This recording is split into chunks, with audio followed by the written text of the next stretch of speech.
The Frierdiker Rebbe had a teacher that he describes named Reb Shimshon. And Reb Shimshon had a bracha from the Tzemach Tzedek that he should have success with teaching children. So it sounds off the bat like, wow, he's going to be an incredible teacher. And he was an incredible teacher. But the Frierdiker Rebbe writes he had a tremendous issue with kas, with anger. He had anger issues. And one day he came to class and he started screaming at the kids, I don't care about your lineage, who your parents are. I don't care if your father's the Rebbe. I don't care anything. And he started slapping kids and just being violent. And some of the kids started running outside. Some of the kids hid under the table. And he writes, me and two other kids fainted. And not only that, he became sick for 3 months. He became sick for 3 months because his teacher essentially had an anger episode. An anger episode so bad that it caused kids to run out of the classroom, hide under the table, and faint. 3 kids in the class, including the Frierdiker Rebbe himself, faint. And then not only that, he starts describing the doctors in the town and how he, for 3 months, had this guy, Dr. Jacobson, visiting him. He describes how he got paid, everything. Like, this is a major event in the Frierdiker Rebbe's life, that he got yelled at as a kid so bad by his teacher that he fainted. And I'm thinking, why would the Frierdiker Rebbe talk about this? And especially, like, it sounds like he's talking about this guy who's supposed to be an amazing teacher. He has a bracha from the Tzemach Tzedek, and he yelled at them so bad, he had such an anger issue, that it scared the kids and caused them to faint. And then I realized that the Frierdiker Rebbe really wants us to be intentional about our teaching. This guy had a bracha to be an amazing teacher, and he was an amazing teacher. But he also had free choice. And he decided that he was going to let the anger inside of him get the best of him. And because of that, he ruined these kids. He ruined months off of the Frierdiker Rebbe's life that he had to spend in bed getting treatment from Dr. Jacobson from the fright, especially from the fright. He didn't hit the Frierdiker Rebbe. It wasn't the violence that caused it. It's from the fright. I think many people have trauma from school. Right. I definitely remember, as you're telling that story, different episodes from my childhood. Baruch Hashem, I didn't faint, but there was definitely times that I felt unsafe, and there's definitely times as a teacher that I've brought stuff into the classroom that I should have brought into the classroom, and I was not in my best behavior. Right. I remember my first week probably teaching, and I was teaching an 8th grade class in Chicago, and I definitely felt, whatever, I don't know what was bothering me that day, but I definitely yelled at the kids.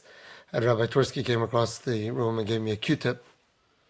Yeah, Q-tip. Quit taking it personal. I thought you couldn't hear yourself, so it's possible as well. Quit taking it personal. Quit taking it personal. I found out later that's from conscious discipline. That sort of thing. But so that was definitely an early lesson that I learned. I definitely am a loud person in general. I try not to. Hopefully it's not angry, but there's definitely times that I'm loud. But I don't remember ever a kid fainting in my class. Yeah, nobody fainted. I mean, fainting is another level. He's screaming that's at kids. Level. You have to fear your teacher like the fear of heaven.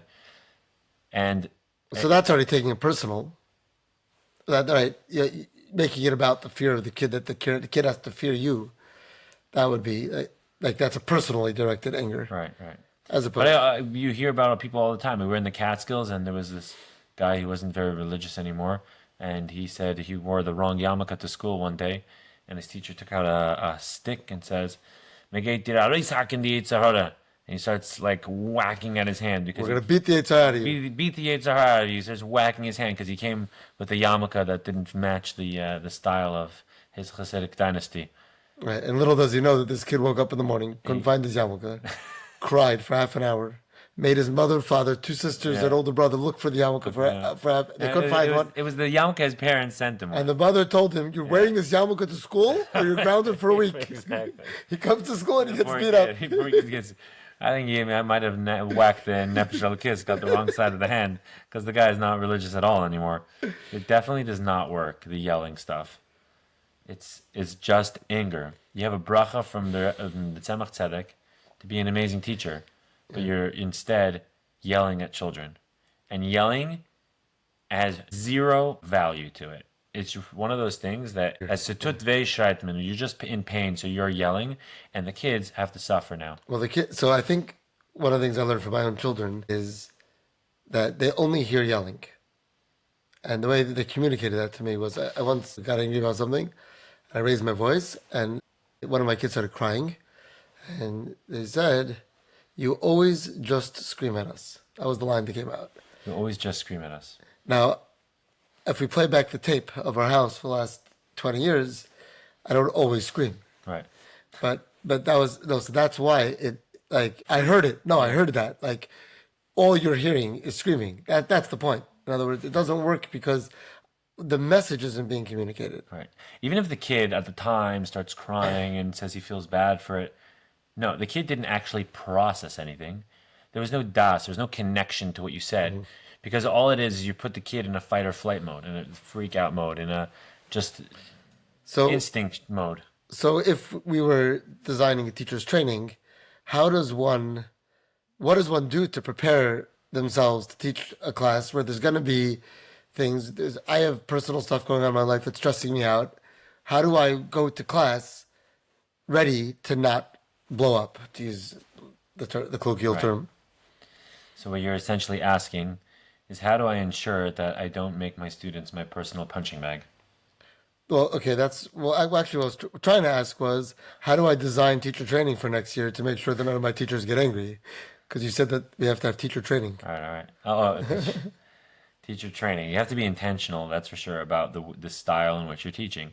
Because if you just set to your defaults, we have a lot of nasty defaults inside of us.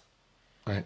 And you gotta know yourself, and you gotta work on yourself to bir midas. It's sphera now. You gotta work on each independent midah and work one step at a time to learn how to breathe, to learn how to step out of a classroom, and realize that not everything is an emergency. Not now. Yeah, it really is okay to push things off a lot more than we imagine. And a lot more than yelling. Right. I mean, unless the kid's about to get hit by a car, then you should probably yell. But if the kid said something not nice, or the kid's being disrespectful, you yelling at them is not changing anything. It's just you panicking. It's you modeling disrespect. Right. Yeah, there you go. You teach them how not to behave. If you actually want to teach them how to be respectful, then be respectful yourself. Besides the fact that these kids are going to have to deal with disrespectful people, and they're going to learn how to deal with disrespectful people from the way you just deal with them being disrespectful. Nice. So however you deal with them, they're going to deal with whoever comes and is them next. You have to model dealing with other people, dealing with difficult people. That could be the biggest gift you give your students, is how to deal with difficult people if they're being difficult. All right. I like what you said earlier about just quit taking it personal. You can't make it about you. Not everything is about you. What do you think about like breathing technique? How do you get out of that? So I'm thinking about what you're saying, because what you're really saying is that to be intentional, to have a plan, to really work on yourself, that takes time, and perhaps it's a lifelong pursuit. I think I'm always going to be working on myself. I always could be better. And there's external factors. The kids might have different things they're going through. I might have different things I'm going through. There might be external pressures that either make it harder or easier. Mm-hmm. So I think for me, it's helpful to have a plan, like a real plan. So one of the things that I really found to be helpful is grounding, literally feeling the floor. So we were at an amusement park once with my kids. One of my kids is definitely a sensory overload in audio, for sure. And when it's loud, you see his body react. And we were waiting in line for a roller coaster. It was a wooden roller coaster, and they probably intentionally structured the line to go directly under the loudest part of the roller coaster. So it builds, you feel it. And and we, of course, were stuck at that point on the line for at least 3 rounds or 4 rounds. Wow. And so the first time it went under, his body literally freaked out. Like his whole body freaked out. Wow. Started crying. And so I taught him this grounding exercise, which is basically that you take one breath and you notice whatever's holding you up. So right now it would be my chair. So as I breathe out, I feel my body pushing into the chair, or I could do that into the floor, my feet touching the floor, if you're lying down on a bed. The second time you add your support team to the chair. So you associate. So as I'm breathing out, I'm not only feeling the chair, but I'm also feeling my parents who support me, my friends, my Freeman, right. The people, the people that I have in my support team, you could even take it out to Hashem and to the Rebbe, to whoever your mashpia. So, and then you do one more breath because chazaka works, and the third breath is again that same idea. And I like to tell people who I work with that they can't breathe slowly because some people have a hard time breathing slowly, to imagine breathing out of a straw. Oh, that helps. So it forces you to take the time. This is a great technique for, practically speaking, calming yourself. What I find, my son, the next time the thing went over, he did that breath, and he was completely fine. Completely calm, amazing. It was just the connection that the body has. So that's one technique. That when I feel myself getting dysregulated in class, I will take a breath and notice my feet on the floor. And just that one breath is often able to allow me to not respond as if there's an emergency and there's a car about to enter my classroom. Yeah. Something that really bothers me about this whole process is that people tend to lump the yelling and the screaming and the hitting, and they title it as old school. As if this was something that used to be acceptable. And when you see it being written about, it was never acceptable. The Friedrich Rebbe was hospitalized. Yeah. He never found it nobody ever found this acceptable. This was never in a Jewish world an acceptable thing. Maybe in the nunnery that's how it was officially, but it was never a Jewish concept to hit the children. You read about the Baal Shem Tov, how he would hold the kids and give them hugs and kisses, and he would take care of them, and it was always such an abundance of love. And you think, well, the Goyish systems had this concept of discipline and structure, and the Jewish system, Lahavdil, also had what we had Kabbalah Sol. But then you read about the style that they had in which they imparted the Kabbalah Sol, even back then, when it was a genuine Kabbalah Sol. You just listen to your teacher, you follow instruction. But it came along with so much love and care and attention. You read about the Bachrim in Tamchet Tmimim, and how the teachers cared about their shoes and about their shirt and what they ate that day.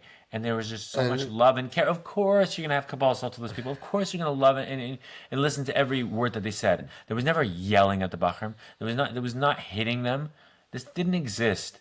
And the notion to call it old school is to say that we have figured it out better or something. It's just not true. Well, okay. Do you feel like it was permitted, not allowed, but permitted? It was allowed to happen. I mean, I think unfortunately, I don't know what the catalyst was, but I think there was a lot of hitting, and maybe there still is in certain schools. They didn't have as good quality teachers for a period of time, especially when we first came to America. And it was just kind of the guy that happened to be in that city. I mean, my grandfather would have told you the same thing when he in his town in England, where there was this one guy teaching, and he comes and yells at the kids, and he's also the moil and the sheikhet and everything in between, just because that's the only guy that they had. And this guy is a bit of a meshugana, so he's teaching the kids Aleph basically by whacking them. That's the only way he knows.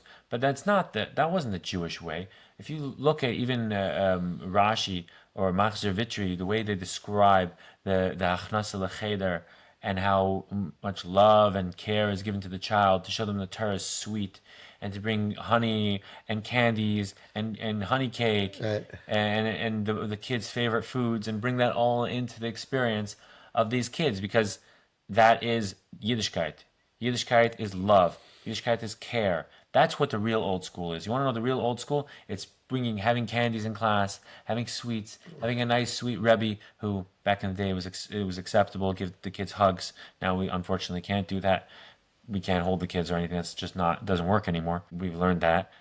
But that was what it was. Yeah, it's interesting. One of like Rambam describes that a parent should not tell their kid to do something they know they're not going to listen to. Don't set up your kid to be disrespectful. If neighbor.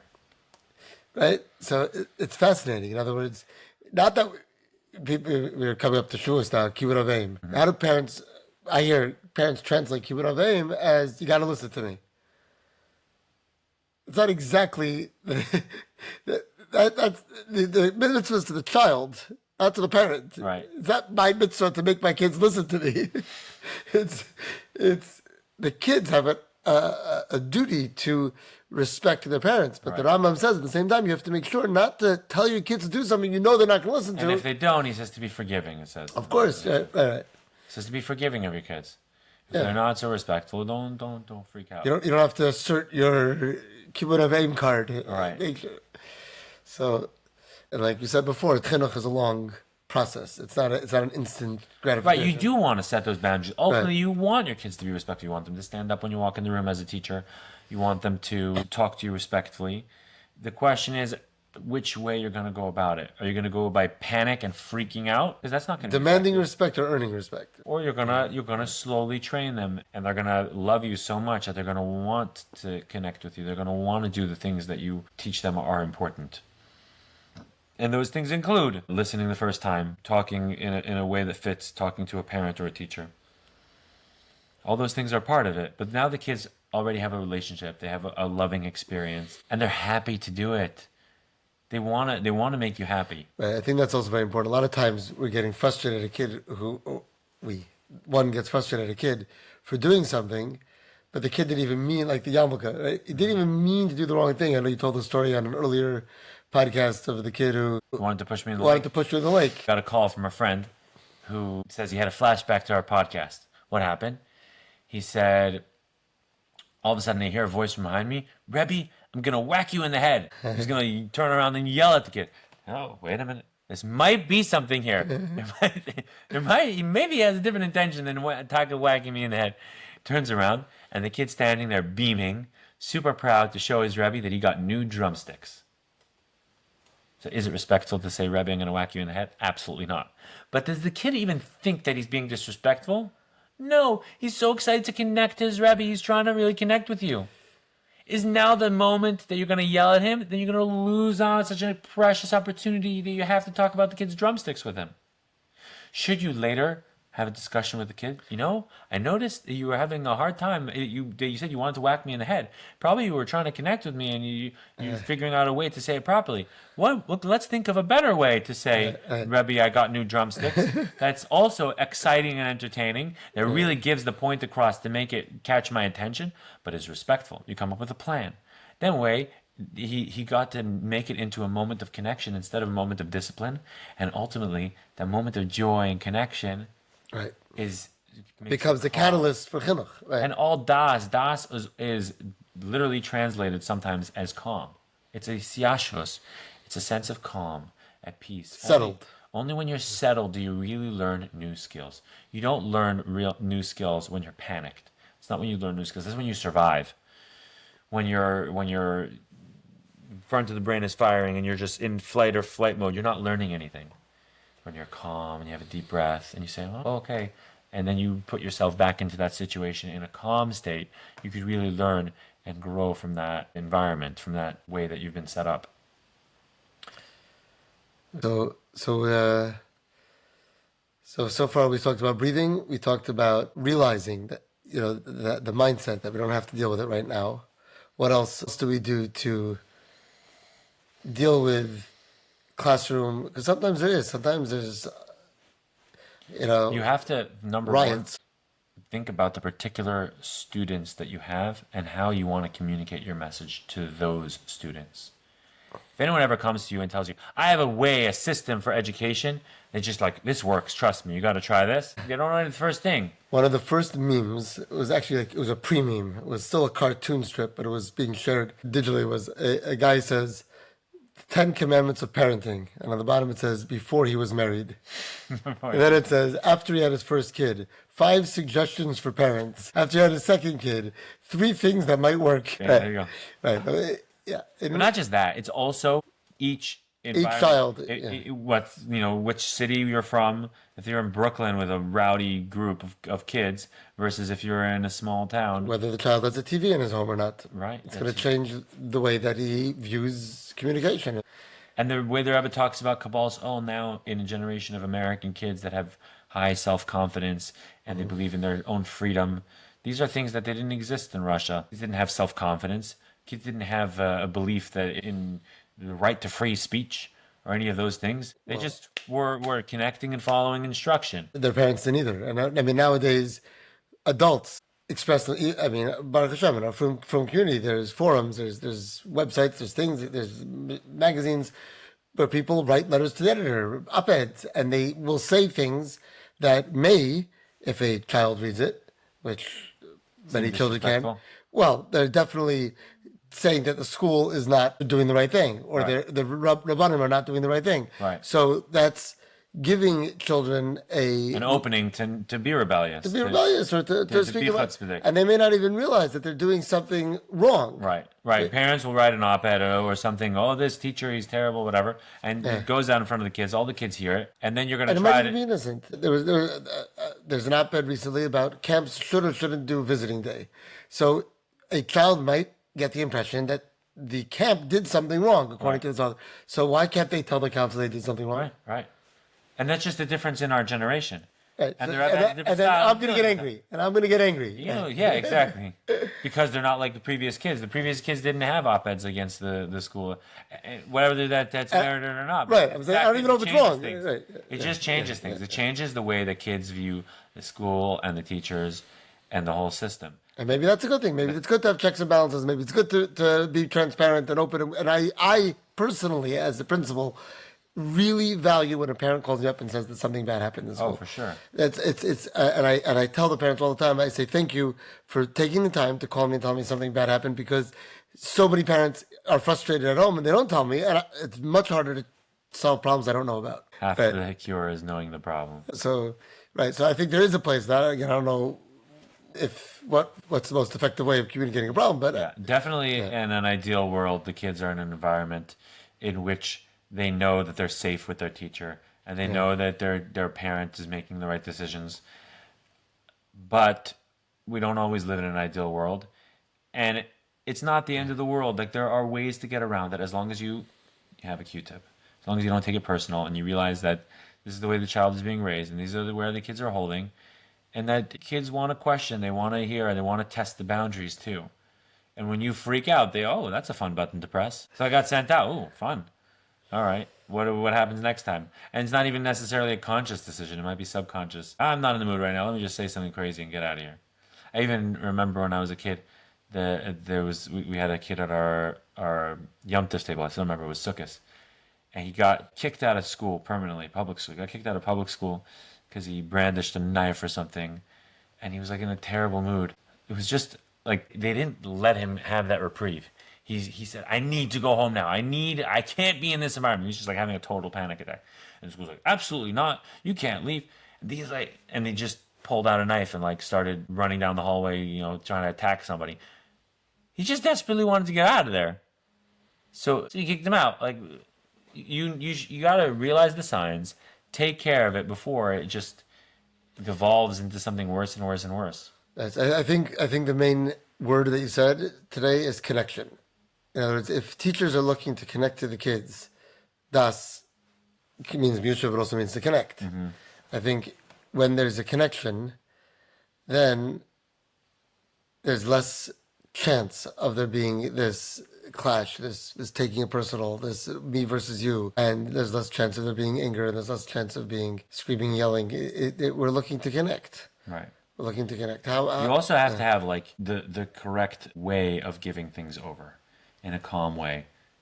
You got to have your phrases, your consistent systems for those kids that you come up with that they need to hear. What is something that they need to hear? For example, in my class, I remember my 8th grade teacher, we would ask questions, a lot of questions. And he gave us this brilliant mashal. He said there was once a lady sitting at home and she had a radio playing. And every morning when she would wake up, she said, radio, can you tell me the time? And it would say, it's 7 a.m. And then she would wait a little bit. Radio, can you tell me what the weather is outside? And the weather would converse with her. The radio would tell her it's 70 degrees and it's cloudy, whatever. It was fantastic. And the lady would say, what's the traffic like outside? There's a lot of cars? And it would also tell her. The lady never realized you don't have to talk to the radio. The radio just will it'll play no matter whether you talk or not. It's going to continue going. And that is a brilliant mashal because it's telling the kids, wait until the Gemara plays out. Wait until the Chumash plays out. You don't have to ask on the next word. What happens next in the story? You don't need to ask what's going to happen next in the story. What did he answer? You don't need to ask. It's going to come. And then you don't have to every time get frustrated, you teach the kids, don't talk to the radio. And that's like a phrase that I use constantly in class. Don't talk to the radio. And the kids already put a smile and they know, they get it, that they're being silly because it's going to come up already next. So using the right mashalim, the right examples in a calm way, that instead of, hello, I told you not to ask questions, we're trying to say a story now. Right. It's a nice smile and remember, don't talk to the radio. And now it's calm, it's peaceful. It's through a connection, like you mentioned, and it's in a way that it's funny and peaceful for the child. So here's something that happened in class yesterday. So I think also having clear systems and routines also creates that safety because they know exactly what to expect, they know exactly what's happening. Right. Anyway, so we had our notebooks and markers, everything was organized, and one kid couldn't find his pencil. So he chose to accuse the person who sat next to him, took his pencil, which who knows, who cares. So my initial Nefesh Bahamas reaction was, we're already 5 minutes into the class, what are you still looking for your pencil for? Right. We're getting back together. Yell at the kid, right? That's the instinct. I don't know if I was going to yell at him, but I was like... Going to be frustrated. I felt the frustration building. Right. And then I realized the kid doesn't have a pencil. I can get frustrated all I want, he's still not going to have a pencil. So I walked out of class right across the hall. I got 15 pencils. Wow. Because I knew if I walk in there with one pencil, everybody's also going to need a new pencil suddenly. Right. I have to walk back and forth 5 times. Right. Walked 15 times. And as I walked in, I said, the quiet ones will get a new pencil. The quiet ones will get a new pencil. The quiet ones will get a new pencil. And I started talking about the Mishnah or the next piece of Gemara, and I started giving out pencils to the quiet people. Of course, this person was first to be quiet because he really needed a pencil. And he processed that. He was able to actually listen. Right. So a lot of times kids will not even hear what you're saying because they're in such a panic mode. About getting the pencil. But if they learn to trust you, then they know that you have their best interest in mind. And it was interesting. I didn't say a word. I didn't explain where I was going. I didn't explain I was coming back. I just did it. And people started, I need a pencil. They didn't get a pencil until they were quiet, which was good because the class got really quiet. I was able to focus on the positive. Right away, we got right into the Gemara. And the kids were able to process the Gemara 100%. while needing a pencil. Well, the only one person really needed a pencil, you have to remember. Everyone else wants a pencil now. Right. But I thought it was interesting that, the kid needed a pencil. That's a fact. I can get frustrated all I want. The kid still needs a pencil. He's not going to be able to write his notes. What am I going to do? Keep him in recess and punish myself? Right. And then it becomes a question of, does this kid need a training for getting his pencil on time for class? Or is this kind of just a one-off thing that we could just write it off? Correct. So that time will tell. Today he had his pencil. Everyone had their pencil today, miraculously. But yes, I think this is If it becomes a problem, even then, dealing with it at the moment is not helpful. No. You got to do a special training of getting your pencil on time or have some sort of system in which he actually learns that skill. I learned that telling the kids to sit on the bus is not not necessarily the most effective way. Is to yell at the kids, sit down on the bus. Not necessarily is it stay in class. I just sometimes announce we actually have a special training for learning how to sit on the bus. It runs every day from 12:40 to 12:45 in the park. Crazy story. But during recess, we have a training session. If anyone needs to join the training session, you can just let me know by standing up right now. And it's funny, and the kids laugh, and they all get the point because it's said in a calm way. And then sometimes kids have to join, but it's very rare. It's very rare. Yeah. It's mostly just a laugh, Rabbi, I could join your points. You just said, it was like the joke. So that's another very important thing. So in the olden days, quote, we used to punish kids. This is the narrative that people say. In the old days, we used to punish kids. But sure. We used to punish kids. Right. Then we learned that we're not supposed to give punishments, we're supposed to give consequences. And what's a consequence? A consequence teaches the desired behavior. It's a natural consequence. Mm-hmm. So if you ask any kid today, what is a consequence? They will tell you it's a punishment. Why? Because adults just changed the words. Right. We didn't actually change the consequences. So I have started using this word practice or training. And so that forces me. It is Rabbi Zalmy's School of Quiet. School of Quiet. We did it today. We had a couple kids who were having a hard time not talking in between Baruch Shalom and Shemon Esrei. Right. So when I tried to ask them, tell me what's going on, they said, we can't. So I said, oh, well. We have training for that. Yeah. Right. Well, I'm going to help you. Okay. You can do it. We got this. Together. Come. Right. We'll do it. Yeah. So we sat down. We set the timer for 2 minutes. Yeah. And they were able to do it. I've even done trainings during class. So it's not a punishment. I'm just dismissing early the kids who don't need this training, but really this is part of the curriculum. Right. You're doing the training. It's no point of being. You don't need to be there for this class, so you could go early. And I'm doing brilliant. a special training right now as part of class. This is part of class. Everybody needs to learn these skills. Just happens to be that certain You could kids, test out of it. Yeah, you could test out of it. Right, like we do with Kriya, Ksiva, all those Sharashim, all those things that you could, if you don't want to do Ksiva anymore, you could just master Ksiva and then you're done. So there's a bunch of students who want to daven Shemon Esrei quietly. Right. So I told them if they send me a voice note of the entire Shemon Esrei and they get all the words correct, Right. then they no longer need to say Shemon Esrei. Brilliant. So it's brilliant. I need about an hour right now to listen to it. Listen to all the recordings. All the recordings and mark down all the Only way. AI can tell you if they got it right or not. Right. Maybe. Anyway, but the point is So that's great, and it teaches the kids to be genuine and serious. Oh, there's actually something that I need to do, and some kids do test out of it. yes, we do have some kids who can. Some kids are taka ready for davening Shemon Esrei quietly earlier than others. Yeah, that's another interesting concept that not everybody learns things at the same age, especially midas. Right. I mean, you have Montessori and all these different regios and everything that wants to do things at different ages. Right. So, in other words, how old was I when I started appreciating davening? Right. Definitely, I don't think everybody appreciates davening in the same age. Right. You know, for me, Yeah, it this was conversation. how old am I when I'm able to have someone call me a name and not react? Mm-hmm. How old am I when I lost my pencil when I don't blame other people for it? Right. Well, or losing stuff. Or any particular bad midah. Because that's what we're ultimately dealing with chinuch, is you're dealing with ugly, nasty behaviors. Things that are annoying and frustrating. Anytime you're dealing with a real midah issue, it immediately brings frustration. It immediately brings these negative feelings with it. Because you're dealing with negative behavior. That's what chinuch is. Chinuch is initiating a new behavior that's positive to replace the natural negative behavior. To realize that there's something lacking here, something missing that we want to change. Training, right? A training. Yeah, a training. And it could take time. Right. It can take time and blood, sweat, and tears. And it's difficult. It's extremely difficult, first of all, to evaluate the particular child, where he's coming from and what's needed for him. And when you recognize that it's difficult, it changes the whole way that you go about it. And then if you actually want to make the change in the kid, then that's difficult. It's tremendously difficult. It's tremendously difficult to take a kid who lies consistently and train him to no longer lie, to tell the truth. That can take years. You find kids that in first grade, they're lying, making up stories, and they're still making up stories at 15, 16 years old. And everybody knows that they're making up stories, and they know that everybody knows. They just can't help it. They just can't help but make up these bubba mices like you never imagined. And they can't help it. And you're going to say, well, if I yell at him, then you're a liar. And gee, how dare you? It's not going to change anything. You're not going to uproot that behavior just by yelling. He just goes into panic mode, and he starts feeling guilty and tripping himself out. Or he becomes a better liar. So he won't get caught. Right. Yeah. But if you teach him through connection and through calm, the kid can really, hey, wait a minute. And he'll really click.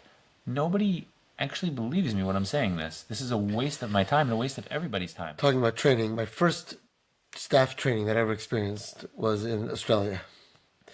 Dr. Ray Lewis trained us. And there was a kid who was known to be a liar. No. How old is this? He was 12 or 13. 12, okay. And so the teacher told me, I don't like that. I hate this kid. I think you use the word. Wow. Because he lies to me. He'll punch someone in the face and tell me right in my face, I didn't do it.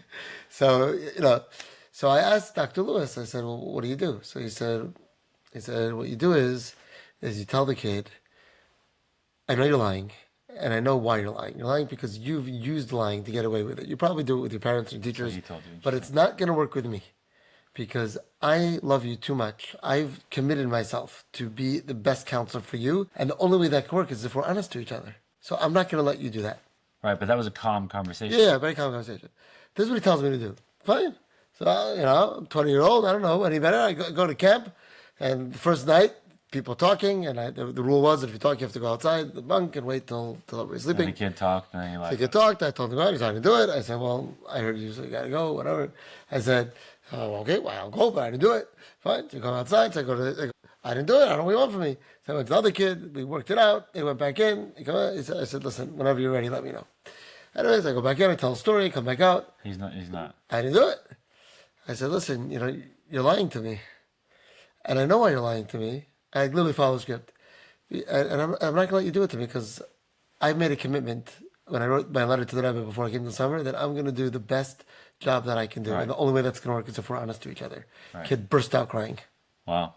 Right then and there. Yeah, and we ended up having the most unbelievable connection. So we spoke for a while. I said, I trust you that we're gonna work on this. And I said, and I think you should go through the back door and go through the bathroom to wash your face and Very sweet. connect, right? And he did.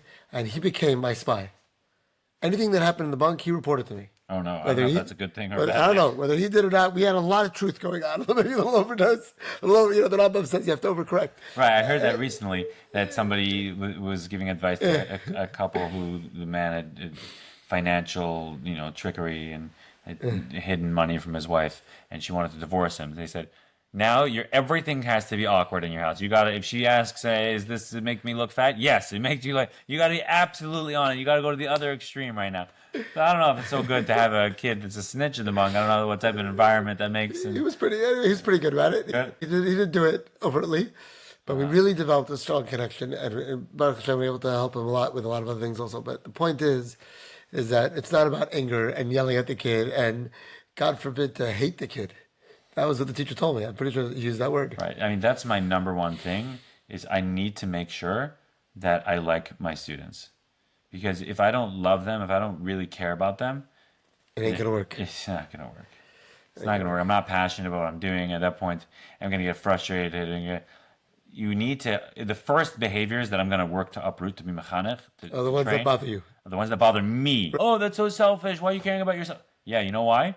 Because they're not going to learn anything if I don't like them. So my first thing is, and this is, other people will tell you, oh, no, you need to work on yourself. Yeah, you do need to work on yourself. But you know what? Sometimes you need to know yourself too. Not just work on yourself, but know who you are. You are not holding there to be able to handle the whole world. Right. So you need to uproot the behaviors that you don't like. And the Shulchan Aruch writes this, that you could discipline children even if it's just because it bothers you. Yeah. Not because it's something that they need to change. But not by yelling. Well, it happens to say that you're allowed to discipline the child. But That's a policing. I mean, even policing, sometimes you need to police, Yes. even if they're not going to learn anything. You need to police because you don't want to be in a situation where you resent your students or you resent your own children.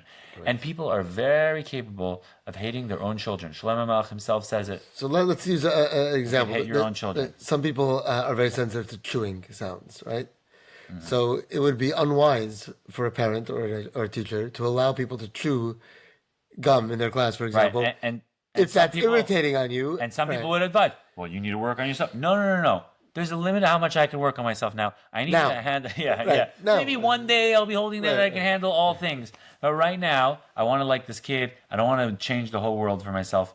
Yeah, at the end of the day, I'm a human being, and these things bother me, and I'm going to control the environment as such that I'm not going to fool myself, and I'm going to come to a real, genuine liking of these kids, not to pretend that I like these kids. And one could do it nicely and say, look, Rabbi has a really hard time with chewing, so therefore we're not chewing. Right. We're Jewish. Yeah, you could put it on yourself. You say, in an ideal world, you'd have a teacher who is perfect and nothing bothers them. Unfortunately, you're stuck with me.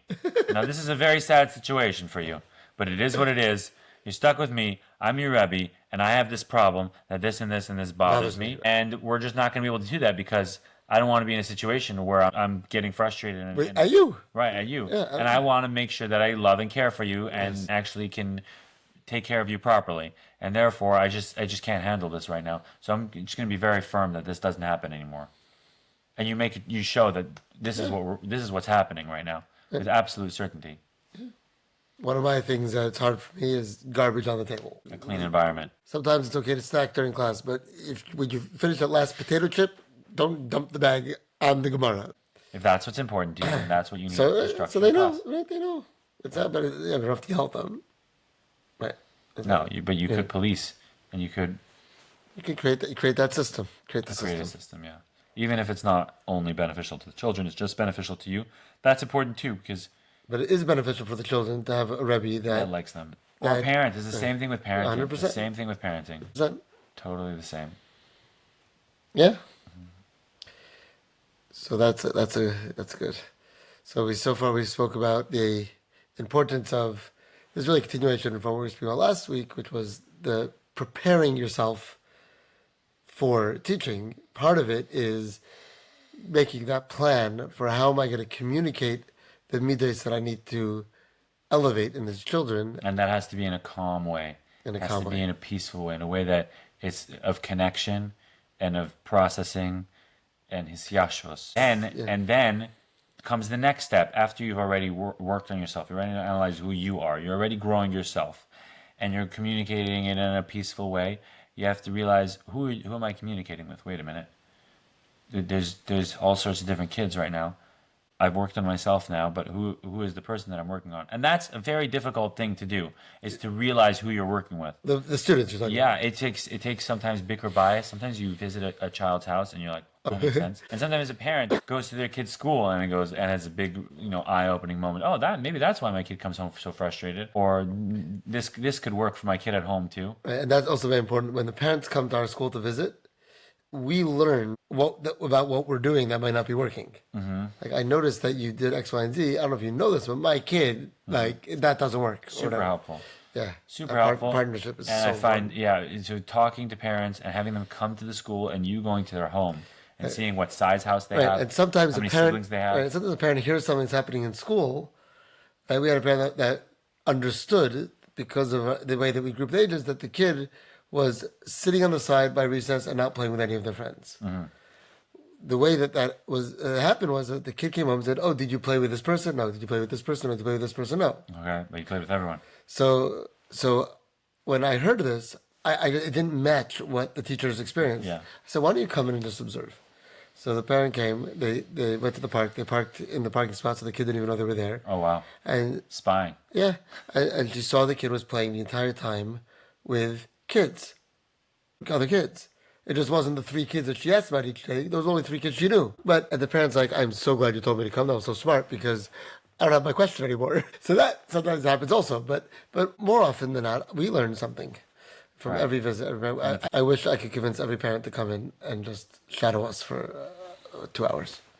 Right. Parents are busy. I get it. It's kind of cool to have like a camera or something in the class where parents can tap into. We have cameras. I don't know if they can tap into them. That's a tech department question. But And the sound, and there are schools like that you can hear and see anything that's happening in the classroom at any cool. time. It's cool to be able to watch the kids sometimes. It's also good for transparency. it's good. Yeah, I try to take videos sometimes, but it's very hard when you're teaching to do that. Right. Take pictures and videos. There's a whole nother presence of mind. Yeah. Maybe one day schools will be wealthy enough to afford a real journalist, Live taking photos and videos of each Come to my kid. classroom, shadow me. Right. Yeah. It's interesting because parents often will take lots of photos and videos of their kids. And it's not one of my strengths, Yeah. unfortunately. Some people got it, some people don't. Okay. All right. So if you had one tip for a educator or a parent that was looking to be more serious about making a plan to address frustrations or middays that they wanted to enhance in their children or students, and they wanted to do it in a calm manner, what would be the first step? First thing is what we spoke about last episode, which was to think about yourself and where you're holding, what you're working on, and if you're the right person for dealing with this, and maybe you need advice. Second step is to find yourself dealing with the issue in a time and place of mind of calm, in the right time, with the right way and the right style. And number three is to make sure that you understand the background the kid is going through and what's the scenario of the kid. That you shouldn't just jump to conclusions. You have to see that whatever method you're using, whatever conversation you're using, actually applies to the kid. So you have the medium that you're using, which is through calm, through connection, and then you have the kid who you also need to analyze and figure out what's the right thing for them. All right. Now we get to do the fun part. The fun part. This is the fun part. It's your turn? Okay, your turn. I got this. Stop. All right.